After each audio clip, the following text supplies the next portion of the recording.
സുഹൃത്തുക്കളെ, good morning everyone. Good morning. ഇന്ന് നമ്മൾ ഫിനാൻസിനെ പറ്റി ഉള്ള ആ ക്ലാസ് തന്നെ തുടരുകയാണ്. ഫിനാൻസ് നമ്മളെ സ്കൂളിൽ പഠിപ്പിക്കാത്ത സാമ്പത്തിക സയൻസ് ശാസ്ത്രം നമ്മളെ പഠിപ്പിക്കുന്ന പല പുസ്തകങ്ങളുണ്ട്.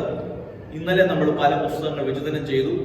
ഇന്ന് നമ്മളൊരു പുസ്തകം വിചിന്തനം ചെയ്യും. അതിൻ്റെ പ്രധാനപ്പെട്ട ചില വാക്കുകൾ ഞാൻ നിങ്ങളെ ഇന്ന് പഠിപ്പിക്കുവാൻ ആഗ്രഹിക്കുകയാണ്. ഞാൻ പറഞ്ഞല്ലോ, നമ്മുടെ ക്ലാസിന്റെ പ്രധാനപ്പെട്ട ലക്ഷ്യം എന്ന് പറയുമ്പോൾ ഈ ലോകത്തിൽ നമുക്ക് ജീവിക്കുമ്പോൾ സമ്പത്ത് വേണം. എന്നാൽ നമ്മൾ പലരും ദരിദ്രരാണ്.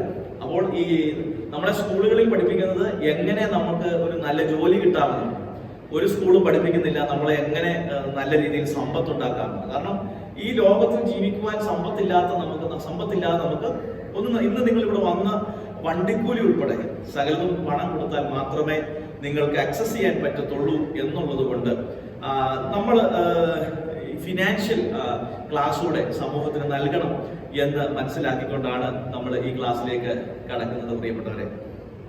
അപ്പോൾ ഇന്നത്തെ ക്ലാസ്സിലേക്ക് കടക്കുകയാണ്. അപ്പോൾ rich dad and poor dad എന്ന് പറയുന്ന പുസ്തകം റോബർട്ട് എന്ന് പറയുന്ന ഒരു വ്യക്തി എഴുതിയതാണ്. അദ്ദേഹം ഇന്ന് ലോകം മുഴുവൻ അറിയപ്പെടുന്ന ബെസ്റ്റ് സെല്ലിംഗ് ബുക്സിന്റെ ഓതറാണ്. അതോടൊപ്പം തന്നെ one of the best financial strategist ആണ്.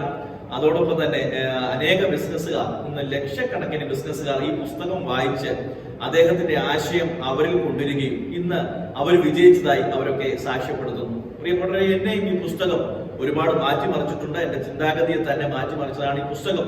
ഒരു 5-ലേറെ തവണ എനിക്ക് വായിക്കുവാൻ കഴിഞ്ഞിട്ടുണ്ട്. വിവിധ അവസരങ്ങളിൽ അതെല്ലാം മനസ്സിലാക്കുവാൻ കഴിഞ്ഞിട്ടുണ്ട്. ഇന്ന് ഞാൻ ആ പുസ്തകത്തിൽ നിന്ന് കടഞ്ഞെടുത്ത വിവരങ്ങൾ ഞാൻ എഴുതി വെച്ചിട്ടുണ്ട്. അതിലും കടഞ്ഞെടുത്ത ആശയങ്ങൾ നിങ്ങൾക്ക് നൽകുവാൻ ആഗ്രഹിക്കുകയാണ്. പ്രിയപ്പെട്ടവർ, ഈ ക്ലാസ് ഒരിക്കലും നിങ്ങൾക്ക് നഷ്ടമാകില്ല. കാരണം ജീവിതത്തിൽ നിങ്ങളുടെ ദാരിദ്ര്യത്തെ നിർമ്മാർജ്ജനം ചെയ്യുവാൻ ഈ ക്ലാസ് നിങ്ങൾക്ക് പ്രയോജനപ്പെടും എന്നുള്ളതിൽ എനിക്ക് സംശയം ഒന്നുമില്ല. അപ്പൊ ഈ rich dad and poor dad, ഇവര് ഈ റോബർട്ട് എന്ന് പറയുന്ന വ്യക്തി പറയുന്നത്, എനിക്ക് 2 അപ്പന്മാരുണ്ട്.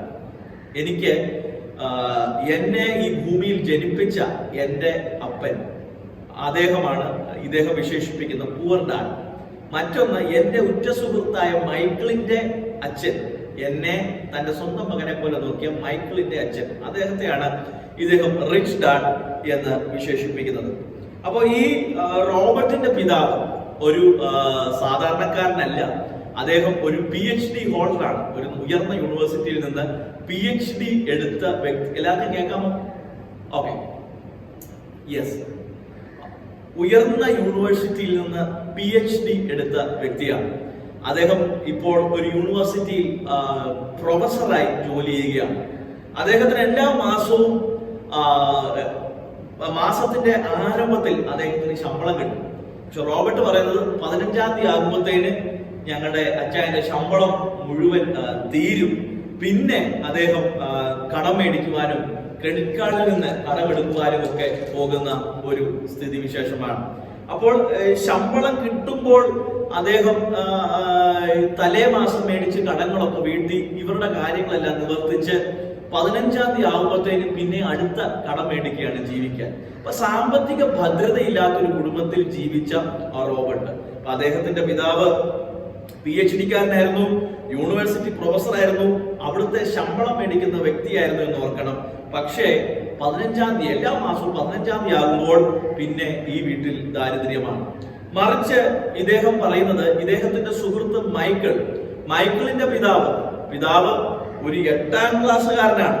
അപ്പൊ ചെറുപ്പത്തിൽ ദാരിദ്ര്യം നിമിത്തം പഠിത്തം നിർത്തിയ ഒരു വ്യക്തിയാണ് ഈ മൈക്കിളിന്റെ പിതാവ്. എന്നാൽ ഇന്ന് ഇദ്ദേഹം ആ ദേശത്തെ അല്ല, ആ സംസ്ഥാനത്തെ തന്നെ ഒരു വലിയ സമ്പന്നനും ആ നാട്ടിലെ പ്രമാണിയും വലിയ ജന്മിയും ഒരുപാട് ബിസിനസ്സുകളുടെ ഒക്കെ മുതലാളിയുമായി അദ്ദേഹം മാറിയിരിക്കുകയാണ്. അപ്പോൾ സ്വയം വഴിവെട്ടി വന്ന ഒരു മനുഷ്യനാണ് തന്റെ സുഹൃത്തായ മൈക്കിളിന്റെ അച്ഛൻ, ഇദ്ദേഹം വിളിക്കുന്ന റിച്ച് ഡാഡ്. അപ്പൊ എന്തുകൊണ്ട് ഇത് സംഭവിക്കുന്നു? അപ്പോ ഇദ്ദേഹത്തിന്റെ ചോദ്യം, ചിലർ സമ്പന്നരാകുന്നു, ചിലർ പാവപ്പെട്ടവരാകുന്നു. റോബർട്ടിന്റെ മനസ്സിൽ വല്ലാത്ത ചോദ്യങ്ങളാണ് വരുന്നത്. അങ്ങനെ റോബർട്ട് തന്റെ സ്കൂളിൽ ചെന്ന് അധ്യാപകരോട് ചോദിച്ചു, ടീച്ചറെ, ചിലര് സമ്പന്നരാകുന്നു, ചിലര് ദരിദ്രരാകുന്നു, എന്താണ് അതിന്റെ കാരണം? ടീച്ചർ പറഞ്ഞു, എടാ, അതൊക്കെ ഒരു ഭാഗ്യമാണ്. നമ്മൾ എത്ര പഠിച്ചാലും ഇതിനൊക്കെ ഒരു ഭാഗ്യമാണ്, ലക്കാണ് ഇതിന്റെ എല്ലാം കാര്യമെന്ന് പറഞ്ഞു. അദ്ദേഹം ചെന്ന് അദ്ദേഹത്തിന്റെ മുതിർന്ന കുറെ സുഹൃത്തുക്കളോട് ചോദിച്ചു. അവരും പറഞ്ഞു, എന്റെടാ, ഇതൊക്കെ തലേവരെയാണ്, നമുക്ക് വിധിച്ചതേ നമുക്ക് വരുത്തുള്ളൂ എന്ന് പറഞ്ഞു. അപ്പം ഈ അവസാനം ഇവന് വേറെ ഒരു വഴിയും കണ്ടില്ല. ഇവന്റെ പിതാവിനോട് തന്നെ ചോദിക്കാൻ തീരുമാനിക്കുകയാണ്. ഇവൻ റോബർട്ട് തന്റെ പിതാവിന്റെ അടുക്കൽ ചെന്നു. PhD ഹോൾഡറാണ്, യൂണിവേഴ്സിറ്റിയിലെ പ്രൊഫസറാണ്, നല്ല വിദഗ്ധനായ മനുഷ്യനാണ്, എല്ലാത്തിനെ പറ്റി ജ്ഞാനമുള്ള മനുഷ്യനാണ്.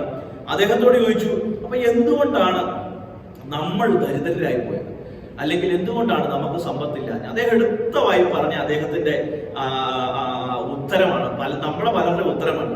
അദ്ദേഹത്തിന്റെ ഉത്തരം എന്താണ്? എടാ മോനെ, പണമാണ് ഈ ലോകത്തിലെ എല്ലാ പ്രശ്നത്തിനും കാരണം. അദ്ദേഹം ഒറ്റ വാക്കിൽ പറഞ്ഞു, ഈ പണം ഉണ്ടെങ്കിൽ സകലവിധ ദോഷവും സംഭവിക്കുന്നത് ഈ പണം ഉള്ളത് കൊണ്ടാണെന്നാണ് പറയുന്നത്. നേരെ ഇവൻ മൈക്കിളിന്റെ അച്ഛനെ ചെന്ന് കണ്ടു. മൈക്കിളിന്റെ പിതാവിന്റെ അടുക്കൽ ചെന്നപ്പോൾ മൈക്കിളിന്റെ പിതാവ് പറഞ്ഞ സ്റ്റേറ്റ്മെന്റ് കേൾക്കണം. നേരെ വിപരീതമായ സ്റ്റേറ്റ്മെന്റ് ആണ്. പണമില്ലാത്തതാണ് ഈ ലോകത്തിലെ എല്ലാ പ്രശ്നങ്ങളുടെയും കാരണമാണ്. ശരിക്കും പറഞ്ഞു കഴിഞ്ഞാൽ ഞാൻ എപ്പോഴും മൈക്കിളിന്റെ അച്ഛൻ്റെ കൂടെ നിൽക്കാനാണ് ആഗ്രഹിക്കുന്നത്. കാരണം നമ്മുടെ മെജോറിറ്റി ഓഫ് ദ ഇഷ്യൂ, നമ്മുടെ മെജോറിറ്റി ഓഫ് ദ പ്രോബ്ലം സമ്പത്തില്ലാത്തത് തന്നെയാണെന്ന് ഞാൻ പലപ്പോഴും ചിന്തിച്ചിട്ടുണ്ട്. നമ്മുടെ കയ്യിൽ അത്രയും പണം ഉണ്ടായിരുന്നെങ്കിൽ നമുക്ക് എന്തെല്ലാം കാര്യങ്ങൾ നേടിയെടുക്കാമായിരുന്നു. പക്ഷേ സമ്പത്തില്ല. ഒരു താത്വികമായ അവലോകനമാണ്, ഒരു പ്രസ്താവനയാണ് ഈ പൂവർ ഡാഡ്, അതായത് ഈ നമ്മുടെ റോബർട്ടിന്റെ പിതാവ് പറഞ്ഞത്. പക്ഷെ ഈ റോബർട്ടിന്റെ പിതാവ് പറഞ്ഞ ഈ സ്റ്റേറ്റ്മെന്റ് റോബർട്ടിനെ സ്വാധീനിച്ചത് നിമിത്തം എന്ത് സംഭവിച്ചു? ഇവൻ കാര്യക്ഷമതയില്ലാത്ത, ഈ പണമൊന്നും വേണ്ട, പണം ഉണ്ടെ പ്രശ്നമാണ് എന്ന് പറഞ്ഞ് ഇവന്റെ കാര്യക്ഷമതയെ നന്നായിട്ട് ബാധിച്ചു എന്ന് അദ്ദേഹം പറയുന്നതുണ്ട്. പണമില്ലാത്തതാണ് ഈ ലോകത്തിലെ ഏറ്റവും വലിയ പ്രശ്നം എന്ന് പിതാവ് പറഞ്ഞപ്പോൾ റിച്ച് ഡാഡ് പറഞ്ഞ വാക്ക് ഇവന്റെ ആ ചിന്താഗതികളെല്ലാം മാറ്റിമറിച്ചു. പണം ഇല്ലാത്തതാണ് ഈ ലോകത്തിലെ ഏറ്റവും വലിയ പ്രശ്നമെങ്കിൽ ആ പ്രശ്നം മാറ്റാൻ എനിക്ക് എന്ത് ചെയ്യുവാൻ കഴിയും? എനിക്ക് ആ പണം ഇല്ലായ്മ എന്ന പ്രശ്നം എന്റെ ജീവിതത്തിൽ മാറ്റിയേ തീരത്തുള്ളൂ എന്ന് പറഞ്ഞു. അങ്ങനെ റോബർട്ടിന്റെ പിതാവിനോട് ചോദിക്കാം, പിതാവേ, അപ്പ എനിക്ക്, അദ്ദേഹം ഒരു ചാരുകസേരയിൽ ഇങ്ങനെ ഇരിക്കുകയാണ്, എന്നിട്ട് പത്രം വായിച്ചുകൊണ്ടിരിക്കുകയാണ്. അച്ഛാ, അപ്പ എനിക്ക് ഈ പണം ഉണ്ടാക്കണം.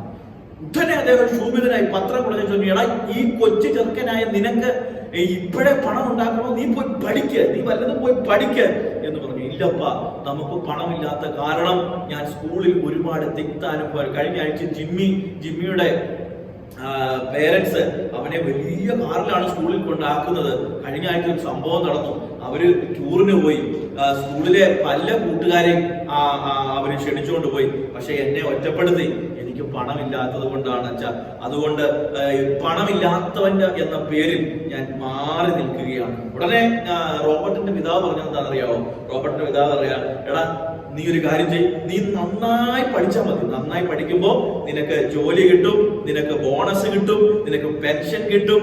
അത് മാത്രമല്ലടാ, ഈ ജോലി വെച്ച് നിനക്ക് ലോണും കിട്ടും എന്ന് ഇവിടെ റോബർട്ടിനോട് പറയുകയാണ്. അപ്പൊ ഈ പിതാവിന്റെ ഈ ഉത്തരത്തിൽ ഈ പിതാവിന്റെ മാക്സിമം എന്താ പറയുന്നത്? നിനക്ക് ലോൺ കിട്ടുമടാ, ലോൺ കിട്ടും. നല്ലൊരു ജോലി കിട്ടിയാൽ നിനക്ക് നല്ല ലോൺ കിട്ടും, നിന്റെ കാര്യങ്ങളൊക്കെ ഈസിയായി ലോൺ അടച്ച് മുന്നോട്ട് പോകും. പക്ഷെ ഇവനെ ഈ ഉത്തരം വളരെ ബുദ്ധിമുട്ടിച്ചു. ഇവൻ നേരെ മൈക്കിളിന്റെ പിതാവിന്റെ അടുക്കിലേക്ക് ചെല്ലുകയാണ്. മൈക്കിളിന്റെ പിതാവിന്റെ അടുക്കിലേക്ക് ചെന്നിട്ട് ചോദിച്ചു. വളരെ തിരക്കുള്ള ഒരു മനുഷ്യനാണ് മൈക്കിളിന്റെ പിതാവ്. അദ്ദേഹത്തിന് ഒഴിവ് സമയങ്ങൾ കിട്ടാറില്ല. കാരണം ഒരുപാട് ബിസിനസ്സുകളെ, ഒരുപാട് റിയൽ എസ്റ്റേറ്റുകളെ, ആ നാട്ടിലെ ഒരുപാട് കാര്യങ്ങൾ അദ്ദേഹം എപ്പോഴും ബിസി ആയതുകൊണ്ട് മൈക്കിളിനോട് ചോദിച്ചു, അപ്പൻ ഫ്രീ ആയിരിക്കുമ്പോൾ നീ എന്നെ ഒന്ന് അറിയിക്കണം, ഞാൻ വന്ന് കാണാമെന്ന്. അങ്ങനെ ഫ്രീ ആയിരിക്കുമ്പോൾ മൈക്കിളിനെ കൂട്ടി റോബർട്ട് മൈക്കിളിന്റെ പിതാവിന്റെ അടുക്കിലേക്ക് ചെല്ലുകയാണ്. മൈക്കിളിന്റെ പിതാവ് വളരെ സ്നേഹത്തോടെ, എന്റെ 2 മക്കളും ഇനി വന്നേ, എന്തിനാ ഇവിടെ വന്നെന്ന് ചോദിച്ചു. ഉടനെ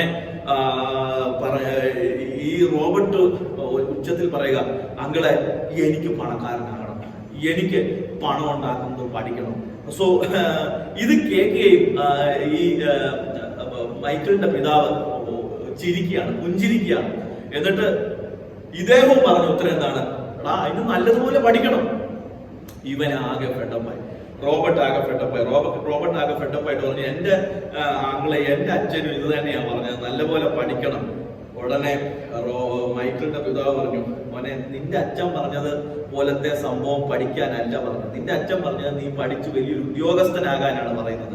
എന്നാൽ ഞാൻ പറയുന്നത് നീ പഠിച്ച് വലിയ ഒരു ധനവാനാകണം.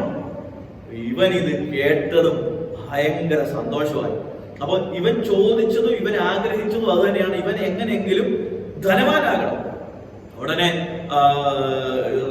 റിച്ച് ഡാഡ് പറയുകയാണ്, മൈക്കിളിന്റെ അപ്പം പറയുകയാണ്, നമ്മുടെ സ്കൂളിലും നമ്മളെ കോളേജിലും ഒക്കെ പഠിപ്പിക്കുന്നത് എന്താണ്? കുറെ ഗണിതവും കുറെ ശാസ്ത്രവും കുറെ ചരിത്രവും കുറെ ഇക്വേഷനും ഇതെല്ലാം പഠിപ്പിക്കും. പക്ഷെ അവിടെ ആരും എങ്ങനെ പണം ഉണ്ടാക്കണം എന്ന് പഠിപ്പിക്കത്തില്ല. 2, ഉണ്ടാക്കിയ പണം എങ്ങനെ ചെലവഴിക്കണം എന്ന് പഠിപ്പിക്കത്തില്ല. 3, ഈ ഉണ്ടാക്കുന്ന പണം എങ്ങനെ നിലനിർത്തണം എന്നും അവർ പഠിപ്പിക്കുന്നില്ല. പലരും എന്തെങ്കിലും ഒരു ബിസിനസ് ചെയ്ത് സമ്പന്നരാകും, അല്ലെങ്കിൽ ചിലർക്ക് ലോട്ടറി അടിച്ച് അവർ സമ്പന്നരാകും. പക്ഷെ ലാസ്റ്റ് മൊമെന്റിൽ എന്താ സംഭവിക്കുന്ന അറിയാമോ? ആ പണം വളരെ വേഗത്തിൽ അവരുടെ കൈവിട്ടു പോകുന്ന ഒരു അവസ്ഥയാണ്. അപ്പൊ എങ്ങനെ പണം ഉണ്ടാക്കും എന്നതിനേക്കാൾ പ്രധാനമാണ് അത് എങ്ങനെ നിലനിർത്തണം എന്നത്. അപ്പൊ ഈ പാഠം ഒരു ക്ലാസ്സിൽ, നിങ്ങളൊക്കെ ഇവിടെ ഇരിക്കുന്നത് അഡൽസ് ആണ്, നിങ്ങളുടെയൊക്കെ ഏതെങ്കിലും ക്ലാസ്സിൽ എങ്ങനെ നിങ്ങൾക്ക് സമ്പന്നനാകാം എന്ന്, അല്ലെങ്കിൽ എങ്ങനെ നിങ്ങളുടെ കയ്യിലുള്ള പണം നിലനിർത്താം, നിങ്ങളുടെ ദാരിദ്ര്യത്തെ നിർമ്മാർജ്ജനം ചെയ്യാം എന്ന് ഏതെങ്കിലും ഒരു പാഠപുസ്തകത്തിൽ പഠിപ്പിച്ചിട്ടുണ്ടോ? ഇന്നത്തെ സ്കൂളുകളുടെ എല്ലാം ഏറ്റവും വലിയ പ്രശ്നം ഫിനാൻഷ്യൽ ലിറ്ററസി ഇല്ല എന്ന് തന്നെ ഉള്ളതാണ്. അപ്പോൾ ഈ റോബർട്ടിനോട് പറയുകയാണ്, നിന്റെ ആഗ്രഹം യഥാർത്ഥമാണെങ്കിൽ കുഞ്ഞെ, ഞാൻ നിന്നെ ഇതൊക്കെ പഠിപ്പിക്കാം.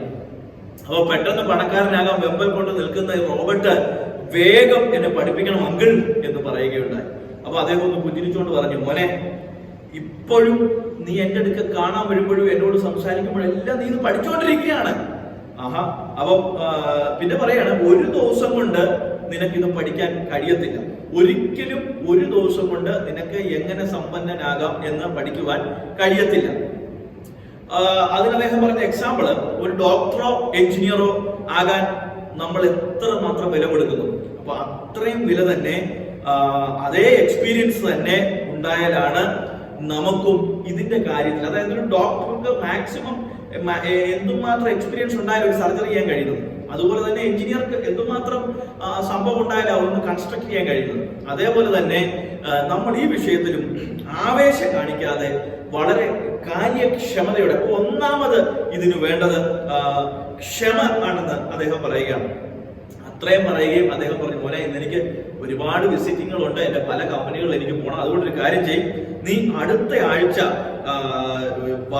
ക്ഷമയോടെ നിനക്ക് വരാൻ കഴിയുമെങ്കിൽ ഞാൻ നിന്നെ ഇത് പഠിപ്പിക്കാം എന്ന് പറഞ്ഞു.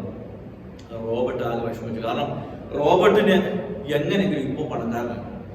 അദ്ദേഹം മൈക്കിളിന്റെ പിതാവിനെ വന്ന് കണ്ടത് എത്രയും പെട്ടെന്ന് നല്ലൊരു സ്ട്രാറ്റജി പറഞ്ഞു കൊടുക്കുമെന്ന് വിചാരിച്ചാണ്. പക്ഷെ ഇദ്ദേഹത്തിന്റെ പിതാവിന്റെ ഇടയ്ക്ക് വന്നപ്പോൾ ഇദ്ദേഹം ഇതാ വലിയ പറയാണ്, നീ അടുത്ത ശനിയാഴ്ച വാ, കാത്തിരുന്നാൽ മാത്രമേ നിനക്ക് ഇത് ലഭിക്കത്തുള്ളൂ. പക്ഷേ എന്നിരുന്നാലും ഞാൻ പണക്കാരനായേ തീരൂ, എനിക്ക് എൻ്റെ കൂട്ടുകാരൻ ജിമ്മിയെ പോലെ നല്ല കാറിൽ വന്ന് സ്കൂളിൽ ഇറങ്ങണം, എനിക്ക് നല്ല ടൂറിന് പോകണം, എന്നെ അവർ മാറ്റി നിർത്തുന്ന അവസ്ഥ മാറ്റണം എന്നുള്ള ആഗ്രഹം കണ്ട് റിച്ച് ഡാഡ് പറയുന്നത് പോലെ ക്ഷമയോടെ കാത്തിരിക്കുവാൻ അവസാനം ഇവർ തീരുമാനിക്കുകയാണ്. പെട്ടെന്ന് പണക്കാരനാകണമെന്നുള്ള ആഗ്രഹത്താൽ ഇവരൊരു പല കാര്യങ്ങളൊക്കെ ചെയ്തു. അതൊന്നും ഞാനിവിടെ വിവരിക്കുന്നില്ല. അതൊക്കെ നിങ്ങൾക്ക് ആ റിച്ച് ഡാഡ് പൂർ ഡാഡ് എന്ന പുസ്തകം മേടിച്ച് വായിച്ചാൽ നിങ്ങൾക്ക് മനസ്സിലാകുന്നതാണ്. അങ്ങനെ വീണ്ടും അടുത്ത ശനിയാഴ്ച ഈ മൈക്കിളും റോബർട്ടും കൂടെ മൈക്കിളിന്റെ പിതാവിനെ കാണാൻ തീരുമാനിക്കുകയാണ്. അങ്ങനെ പിതാവിനെ സമീപിച്ചു. ശനിയാഴ്ച രാവിലെ 8 മണിക്ക് മൈക്കിളിന്റെ പിതാവ് ഇവരെ വന്ന് കാണുവാൻ പറയുകയാണ്. അപ്പൊ ശനിയാഴ്ച രാവിലെ 8 മണിക്ക് മുമ്പ് 7:30 ആയപ്പോൾ തന്നെ മൈക്കിളിന്റെ വീടിന്റെ വാതുക്കൾ വളരെ ആകാംക്ഷയോടെ എങ്ങനെയെങ്കിലും സമ്പന്നനാകുന്ന രഹസ്യം അറിയണം എന്ന് മനസ്സിലാക്കിക്കൊണ്ട് ഇതാ റോബർട്ട് എത്തിയിരിക്കുകയാണ്. റോബർട്ട് എത്തുമ്പോൾ അവിടെ ഫ്രണ്ടിൽ നിന്ന് മൈക്കിൾ പറഞ്ഞു, അപ്പൊ ഫോൺ ചെയ്യുകയാണ്, നീ ഇവിടെ വെയിറ്റ് ചെയ്യണം. അപ്പൊ ഫ്രണ്ടിൽ തന്നെ കുറെ ആൾക്കാരുണ്ട്. എന്നിട്ട് മൈക്കിൾ പറയും, പരിചയപ്പെടുത്തുകയാണ്, ഇതെല്ലാം അപ്പയുടെ സെക്യൂരിറ്റി, അപ്പയുടെ സെക്രട്ടറിയുടെ സെക്രട്ടറി, ഇങ്ങനെ ഓരോരുത്തരെയും കാണിക്കുകയാണ്. അപ്പോ ഫോൺ വിളിയെല്ലാം കഴിഞ്ഞ് പിതാവ് വരികയാണ്. പിതാവ് വന്നിട്ട് റോബർട്ടിനോട് ഇരിക്കാൻ പറയുകയാണ്. അവരെ നല്ല ചൂടുണ്ട് ഇവിടെ. റോബർട്ടിനോട് ഇരിക്കാൻ പറയുകയാണ്. ഇരിക്കാൻ പറഞ്ഞു. എന്നിട്ട് ചോദിച്ചു, നിനക്ക് പണം ഉണ്ടാക്കുന്ന വിദ്യ പഠിക്കണമല്ലേ? ശരി, എനിക്ക് പണം ഉണ്ടാക്കുന്ന വിദ്യ പഠിക്കണം. ഓക്കെ, അങ്ങനെയാണെങ്കിൽ നിനക്ക് ശരിയായ ഒരു ആഗ്രഹം ഉണ്ടെങ്കിൽ ഞാൻ നിന്നെ പഠിപ്പിക്കാം എന്ന് പറഞ്ഞു. അങ്ങനെ പറഞ്ഞു, നീ ഇത്രയും നാൾ പഠിച്ച ഒരു പഠന രീതിയല്ല ഞാൻ നിന്നോട് പറയാൻ പോകുന്നത്. നിങ്ങൾ ഇത്രയും നാൾ കേട്ടതിലും വളരെ വ്യത്യസ്തമായ ഒരു പഠന രീതിയാണ് ഇവിടെ സംഭവിക്കാൻ പോകുന്നത്. ക്ലാസ്സിൽ പഠിപ്പിച്ചതുപോലത്തെ ഒരു പഠന രീതിയല്ല ഞാൻ നിങ്ങളെ പഠിപ്പിക്കുന്നത് എന്ന് പറഞ്ഞു.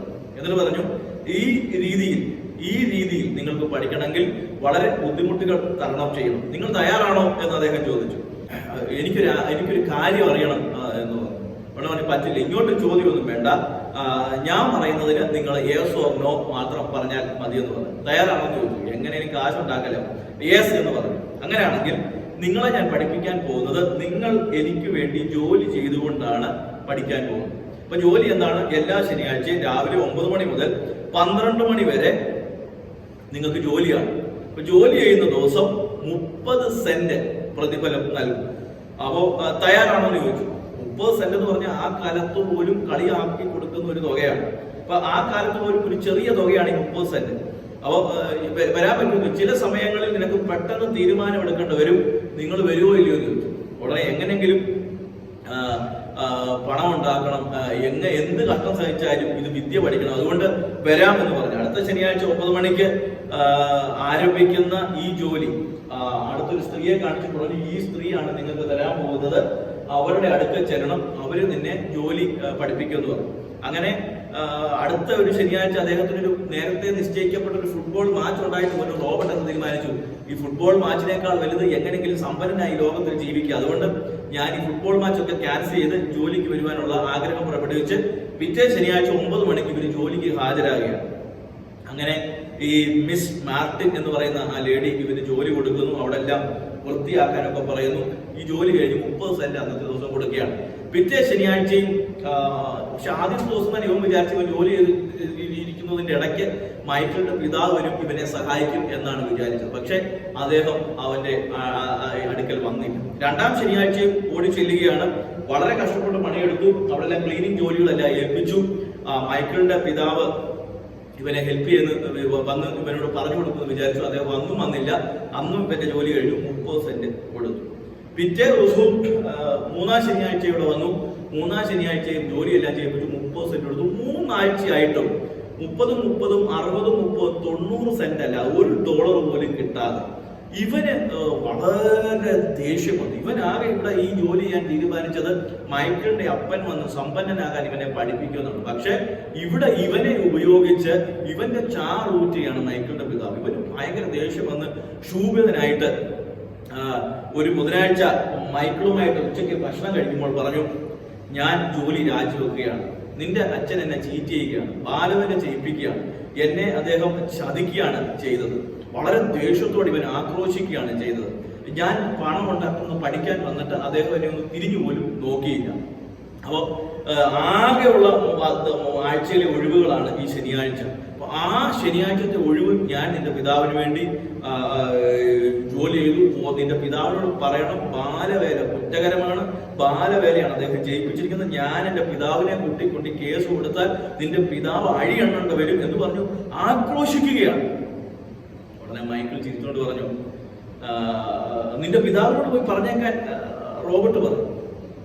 ഉടനെ മൈക്കിൾ പറഞ്ഞു, നീ ഇതൊക്കെ പറയുമെന്ന് അദ്ദേഹം എന്നോട് നേരത്തെ പറഞ്ഞു. അപ്പൊ നീ ജോലി ഉപേക്ഷിക്കുന്ന സമയത്ത് എന്നെ അറിയിക്കണം എന്ന് മൈക്കിളിന്റെ പിതാവ് മൈക്കിളിനോട് പറഞ്ഞതായി റോബർട്ടിനോട് പറയുകയാണ്. അങ്ങനെ ഇവന് ദേഷ്യം അടക്കാൻ കഴിഞ്ഞില്ല.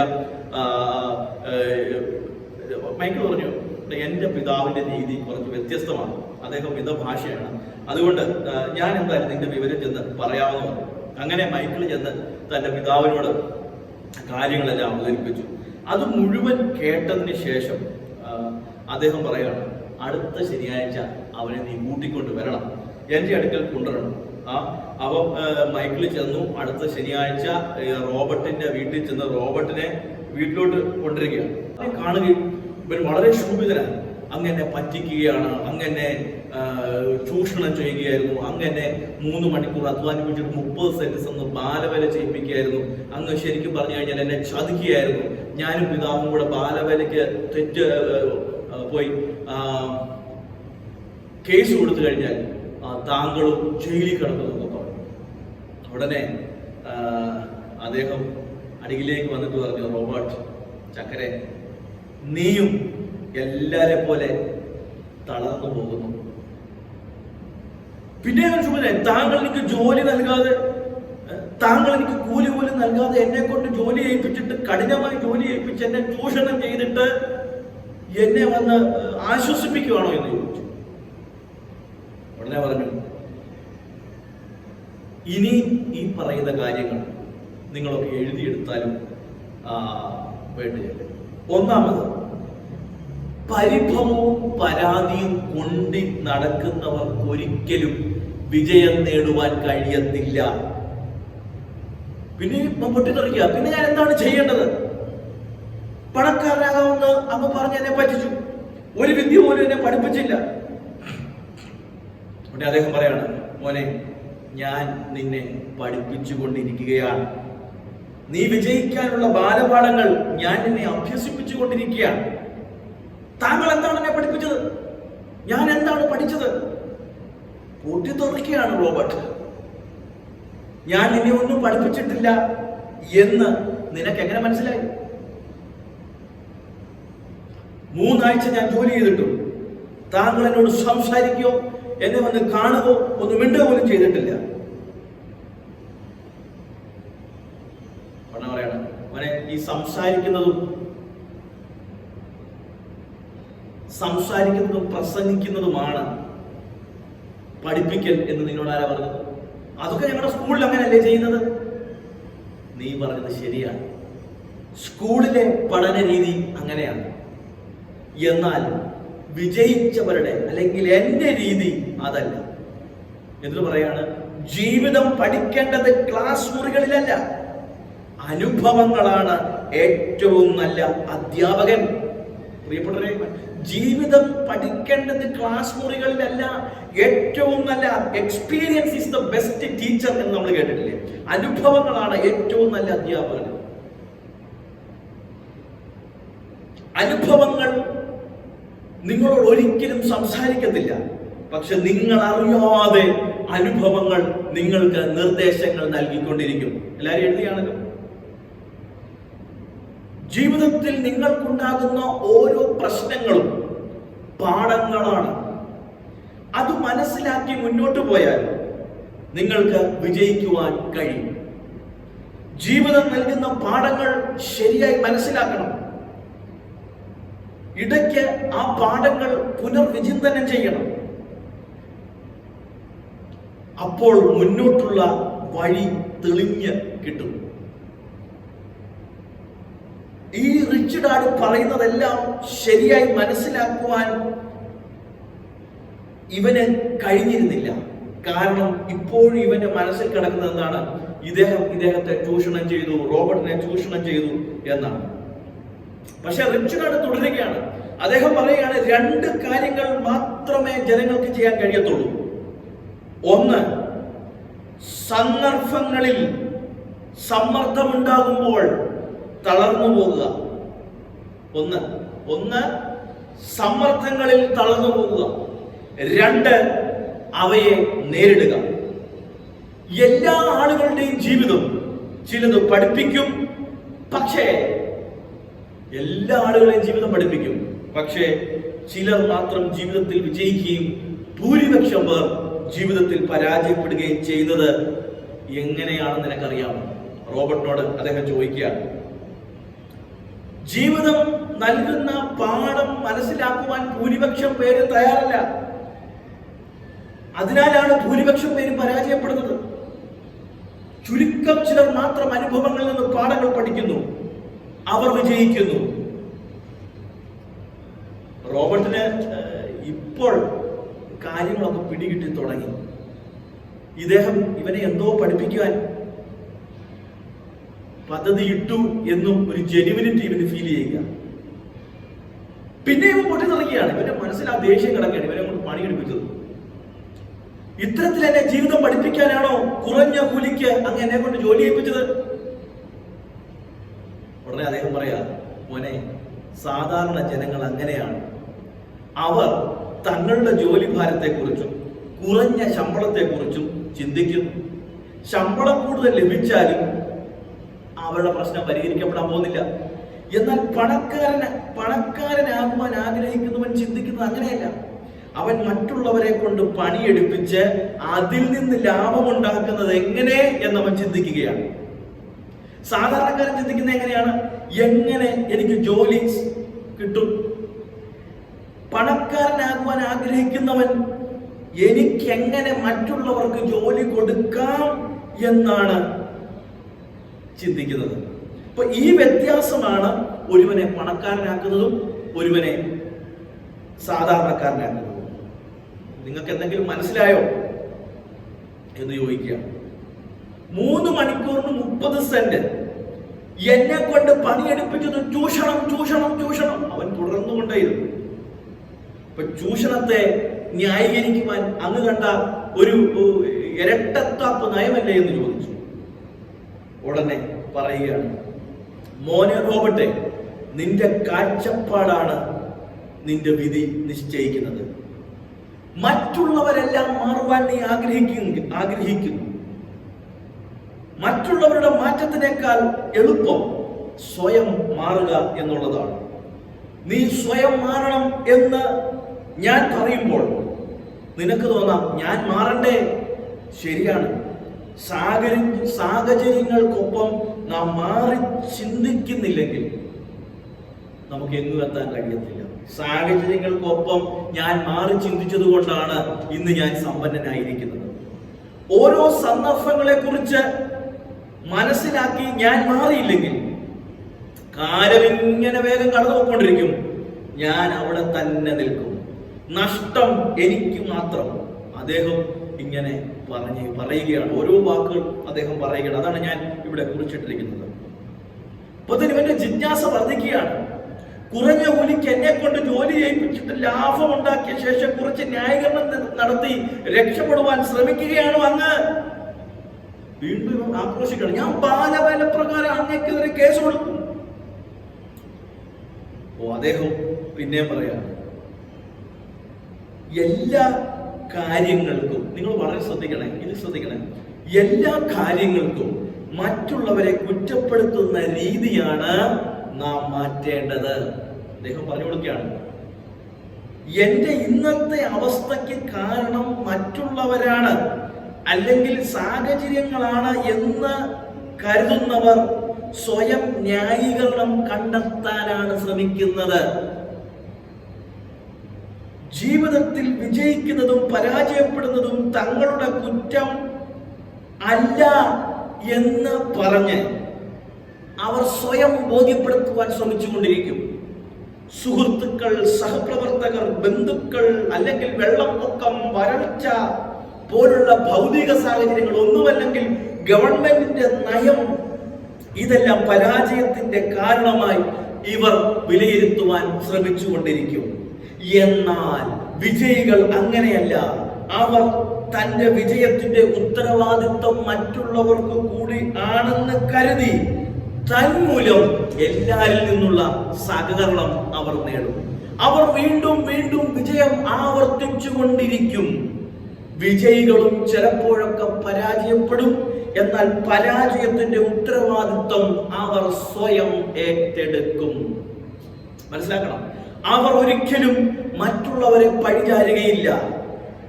തന്റെ ഏതൊക്കെ സ്വഭാവ വിശേഷണങ്ങളാണ് പരാജയത്തിന്റെ കാരണം എന്ന് അവർ വിലയിരുത്തും. തെറ്റുകൾ തിരുത്തി അവർ വീണ്ടും മുന്നോട്ട് കുതിക്കും. റിച്ച് ഡാഡ് പറഞ്ഞുകൊണ്ടിരിക്കുന്ന കാര്യങ്ങൾ ആ റോബർട്ടിൽ കൗതുകം ഉണർത്തുകയാണ്. എന്നെ പണക്കാരനാക്കുവാനുള്ള വിദ്യ പഠിപ്പിക്കുന്നതിന്റെ ആദ്യ പാഠമായിട്ടല്ലേ അങ്കിൾ എന്നെ കൊണ്ട് ജോലി ചെയ്യിപ്പിച്ചത്. അങ്കിളിന് ഇപ്പോഴൊരു ഒരു സമാധാനം. മോനെ, നീ കാര്യങ്ങൾ പെയ്യ മനസ്സിലാക്കിക്കൊണ്ട് വരികയാണ്. അങ്കിളിന്റെ രീതി വ്യത്യസ്തമാണ് മോനെ. 3 ശനിയാഴ്ചകളിൽ 3 മണിക്കൂർ കൊണ്ട് നീ ജോലി ചെയ്തപ്പോൾ നിനക്ക് ഒരുപാട് കാര്യങ്ങൾ മനസ്സിലായില്ലേ? പഠിച്ച കാര്യങ്ങൾ എന്തൊക്കെയാണെന്നോ അത് വിജയത്തിന് എങ്ങനെയൊക്കെ സാധ്യമാകുന്നു എന്ന് നിനക്കിപ്പോൾ മനസ്സിലാകത്തില്ല. പക്ഷേ ഈ കാര്യങ്ങളൊക്കെ മനസ്സിലാക്കിയിരുന്നെങ്കിൽ ആരെങ്കിലും പോയി ആർക്കെങ്കിലും അടിമപ്പണി ചെയ്യുമായിരുന്നോ മകനെ? ഈ കാര്യങ്ങളൊന്നും പലരും മനസ്സിലാക്കാത്തത് കൊണ്ട് ഇന്നും വളരെ നിസ്സാര കൂലിക്ക് ആളുകൾ അവിടെ പോയി ജോലി ചെയ്യുന്നത്. അതുകൊണ്ട് ഞാൻ പറയുന്നത് നീ വളരെ ക്ഷമയോടെ അനുസരിക്കുകയും കേൾക്കുകയും വേണം. അത് കേൾക്കുവാൻ ക്ഷമയില്ലെങ്കിൽ എന്റെ കൂടെ നിൽക്കണമെങ്കിൽ ക്ഷമ വേണം, അല്ലെങ്കിൽ സ്കൂളിൽ പോയി പഠിച്ച് നല്ല ജോലിക്കാരനാകുക. നീയാണ് തീരുമാനമെടുക്കേണ്ടത്. നിനക്ക് മറ്റുള്ളവരുടെ ജോലിക്കാരനായി ജീവിക്കണോ, അതോ മറ്റുള്ളവർക്ക് ജോലി നൽകുവാൻ കെൽപ്പുള്ള ഒരു തൊഴിലുടമയാകണോ എന്ന് അയാൾ ചോദിക്കുകയാണ്. അവൻ പറഞ്ഞു, എനിക്ക് തൊഴിലുടമയാകണം. ശരി, അങ്ങനെയാണെങ്കിൽ ഞാൻ പറയുന്നത് ശ്രദ്ധിച്ച് കേൾക്കണം. അദ്ദേഹം അങ്ങോട്ട് നിരത്തുകയാണ്. വളരെ ശ്രദ്ധിക്കണമല്ല. ഒന്നാമത്തെ നിയമം പണത്തിന് വേണ്ടി പ്രവർത്തിക്കരുതേ. അദ്ദേഹത്തിന്റെ പ്രസ്താവന വളരെ ആകാംക്ഷ ഉളവാക്കിയ റോബർട്ടിൽ. പണം ഉണ്ടാക്കാനുള്ള മാർഗം തേടിയാണ് റോബർട്ട് ഈ റിച്ച് ഡാഡിനെ സമീപിച്ചത്. ഇദ്ദേഹം ഇപ്പോൾ പറയുകയാണ്, പണത്തിന് വേണ്ടി ജോലി ചെയ്യരുതേ. റോബർട്ടിന്റെ മനോഗതം മനസ്സിലാക്കിക്കൊണ്ട് അദ്ദേഹം പറയുകയാണ്, റോബർട്ടെ, സാധാരണക്കാരും ഇടത്തരക്കാരും എല്ലാം ജോലി ചെയ്യുന്നത് പണത്തിനു വേണ്ടിയാണ്. എന്നാൽ പണം നമുക്ക് വേണ്ടി ജോലി ചെയ്യണം. പണം നമുക്ക് വേണ്ടി ജോലി ചെയ്താൽ മാത്രമേ നമ്മൾ സമ്പന്നരാകത്തുള്ളൂ, നമ്മൾക്ക് ധനവാനാകുവാൻ പറ്റുകയുള്ളൂ. ആകെ തലയിൽ കൂടെ ഇപ്പൊ നമ്മുടെ പോകുന്ന പോലെ വെടിയും പോവുകയാണ്. അദ്ദേഹം പറയുകയാണ്, എന്റെ കമ്പനിയിൽ അല്ലെങ്കിൽ മറ്റൊരു കമ്പനിയിൽ ആളുകൾ എന്തിനാണ് ജോലി ചെയ്യുന്നത്? ശമ്പളം കിട്ടുന്നതിന് വേണ്ടി. അതെ, ശമ്പളം കിട്ടുന്നതിന് വേണ്ടിയാണ് അവർ ജോലി ചെയ്യുന്നത്. എന്ന് പറഞ്ഞാൽ ജീവിക്കാനുള്ള പണം കണ്ടെത്തുന്നതിന് വേണ്ടി. ഇങ്ങനെ ജീവിക്കുവാൻ വേണ്ടി പണം കണ്ടെത്തുക, ചിലവാക്കുക, മതിയായില്ലെങ്കിൽ കടം വാങ്ങുക, തിരിച്ചടക്കുക. ഇവിടെ തീരുന്നു അവരുടെ മോഹങ്ങൾ. 3 മണിക്കൂർ ജോലി ചെയ്തപ്പോൾ 30 സെന്റ് മാത്രമാണ് ഞാൻ നിനക്ക് നൽകിയത്. നീ അതുകൊണ്ട് തൃപ്തനായിരുന്നെങ്കിൽ, അല്ലെങ്കിൽ പറയുകയാണ്, എക്സ്പീരിയൻസ് കൂടുമ്പോൾ അദ്ദേഹം എനിക്ക് പണം തരും എന്ന് നീ ചിന്തിച്ചിരുന്നെങ്കിൽ എനിക്ക് നിന്നെ പഠിപ്പിക്കുവാൻ കഴിയില്ലായിരുന്നു. പക്ഷെ നീ അതുകൊണ്ട് തൃപ്തനായില്ല. നിനക്ക് ദേഷ്യവും സങ്കടവും വന്നു. അതങ്ങനെയാണ്. റിസ്ക് എടുക്കുവാൻ ഭൂരിപക്ഷം ആളുകളും തയ്യാറല്ല. എല്ലാവരും സുരക്ഷിതമായ മാർഗങ്ങളാണ് സ്വീകരിക്കുന്നത്. അതിനവർ കുറഞ്ഞ കൂലിക്കാണെങ്കിലും പണി ചെയ്യുവാൻ തയ്യാറാകും. നാളെ ശമ്പള വർധന ഉണ്ടാകുമെന്നുള്ള പ്രതീക്ഷയിൽ അവർ ഇങ്ങനെ ജീവിക്കും. അതുകൊണ്ടാണ് റിച്ച് ഡാഡ് പറയുന്നത്, പണത്തിനു വേണ്ടി പണി എടുക്കരുത് എന്ന്. പണത്തിനു വേണ്ടി പണിയെടുക്കുന്നവൻ എന്നും ജോലിക്കാരനായി തുടരും. പക്ഷേ ഒരു കാര്യമുണ്ട്, പണത്തിനു വേണ്ടി പണിയെടുക്കുന്നതാണ് ഏറ്റവും വലിയ ബുദ്ധിമുട്ടില്ലാത്ത ജോലി. എന്നാൽ പണം നമുക്ക് വേണ്ടി പണിയെടുക്കുന്നത് പഠിക്കാൻ ഭയങ്കര ബുദ്ധിമുട്ടാണ്. ഈ ബുദ്ധിമുട്ട് സഹിച്ച് നീ പഠിച്ചാൽ നിന്റെ പിതാവിനെ പോലെ പണത്തിന് വേണ്ടി യൂണിവേഴ്സിറ്റിയിൽ പോലും ജോലി ചെയ്യേണ്ടി വരത്തില്ല എന്ന് പറയുകയാണ്. അവൻ പറഞ്ഞു, അങ്കിൾ, ഞാൻ കഷ്ടപ്പെടാനും റിസ്ക് എടുക്കാനും തയ്യാറാണ്. സന്തോഷത്തോടെ അവൻ മറുപടി പറയുകയാണ്. അപ്പോൾ അദ്ദേഹം പറയും, ഇപ്പോൾ നീ വിജയത്തിനെ കുറിച്ചുള്ള 1-ാം നിയമത്തെ കുറിച്ച് പഠിച്ചു കഴിഞ്ഞു. ഇനി 2-ാം നിയമം, പണം നമുക്ക് വേണ്ടി പ്രവർത്തിക്കണം. പണം നമുക്ക് വേണ്ടി പ്രവർത്തിച്ചാലേ നമുക്ക് സമ്പന്നൻ ആകുവാൻ കഴിയും. പണം നമുക്ക് വേണ്ടി പ്രവർത്തിച്ചാൽ നാം വീണ്ടും വീണ്ടും പണക്കാരാകുവാൻ ചില മാർഗങ്ങളുണ്ട്. അവയിൽ ചിലത് ഇവനെ പഠിപ്പിക്കുകയാണ്. 1-ാം അദ്ദേഹം പഠിപ്പിക്കുന്ന പാഠം ഓഹരിയിൽ നിക്ഷേപിക്കുക. 2 mutual funds, 3 real estate, 4 bond, 5 creativity,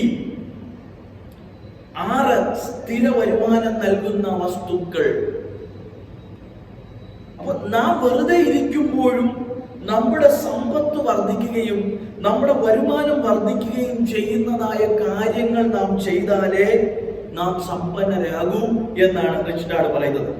അല്ലാതെ ചെയ്യുന്ന തൊഴിലുകൊണ്ട് നമുക്ക് നിത്യവൃത്തി കഴിഞ്ഞു പോകുമെന്നല്ലാതെ ഒരിക്കലും ധനവാനാകുവാൻ കഴിയത്തില്ല.